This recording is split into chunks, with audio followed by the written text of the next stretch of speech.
বলতে চেয়ে মনে হয় একটা বিষয় ভালো লাগে যে আমি যখন গানের ক্যারিয়ার শুরু করি তখন সিডির যুগ ছিল।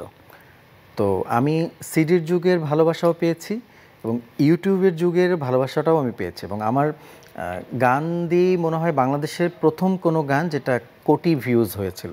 এর আগে বাংলাদেশের ইতিহাসে বাংলা কোনো গান 1 কোটি ভিউ হয়নি এবং সেটা শুধুমাত্র বাংলাদেশি গান নয়, বাংলা গান কলকাতা সহ ওভারঅল তখন সব মিলে আমার গানই প্রথম বাংলাদেশের 1 কোটি ভিউজ ফার্স্ট হয়েছিল। সো ওয়ালটন এখন দেশের সীমানা পেরিয়ে পৌঁছে গিয়েছে 50টিরও বেশি দেশে।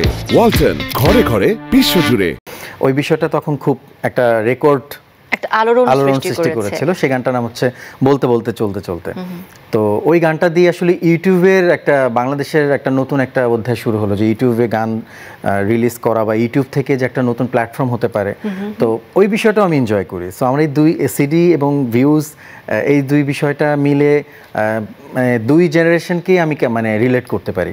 আর এখন যেটা হচ্ছে যে গান বেরোচ্ছে, গান ভিউজ হচ্ছে, এটা আসলে দর্শকদের ভালোবাসা। আমি সবসময় এই কৃতিত্বটা আমার ফ্যান্সদের দেই বা যারা আমার দর্শক আছে তাদেরকে দিই যে আসলে তাদের ভালোবাসা ছাড়া তো আসলে আমি ইমরান কিছুই না। সো এত মিলিয়ন্স ভিউজ, এটা আসলে আমাকে প্রশ্ন না করে এটা সম্পূর্ণ ক্রেডিট, ভালোবাসা হচ্ছে আমার ফ্যান্সদের জন্য। বাহ, দারুণ। দর্শকদের উদ্দেশ্যে আসলে ছেড়ে দেওয়া ওপেন কোয়েশ্চেন। আচ্ছা, এই যে আপনার প্রত্যেকটি গানে আসলে ভিন্ন ভিন্ন স্টাইল বলবো না, আপনার নিজস্ব একটা স্বকীয়তা রয়েছে, একটা স্টাইল ডেভেলপ আপনি করেছেন। এর পেছনের ম্যাজিকটা কি, রহস্যটা কি?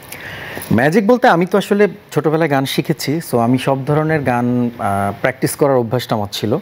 তো পাশাপাশি যখন আমি সঙ্গীত পরিচালক, তখন আমি চেষ্টা করি যে আমার গানের পাশাপাশি যখন আমি নিজে মিউজিক করতেছি তখন যাতে ওই বিষয়টা আমি আমি একটা রাগের উপর গান পছন্দ আমার, আমি ওই গানটার ওই রাগের উপর বানানোর চেষ্টা করলাম।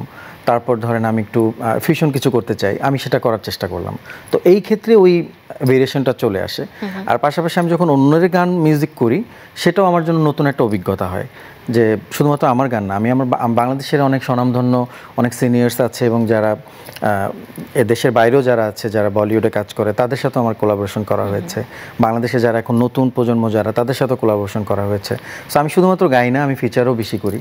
তো সব মিলিয়ে আসলে এই প্র্যাকটিসটার মধ্যে থাকি দেখেই হয়তো অনেক গান শোনা হয়, অনেক কিছু জানা হয়, এই জন্যই হয়তো ভেরিয়েশনটাও আসে।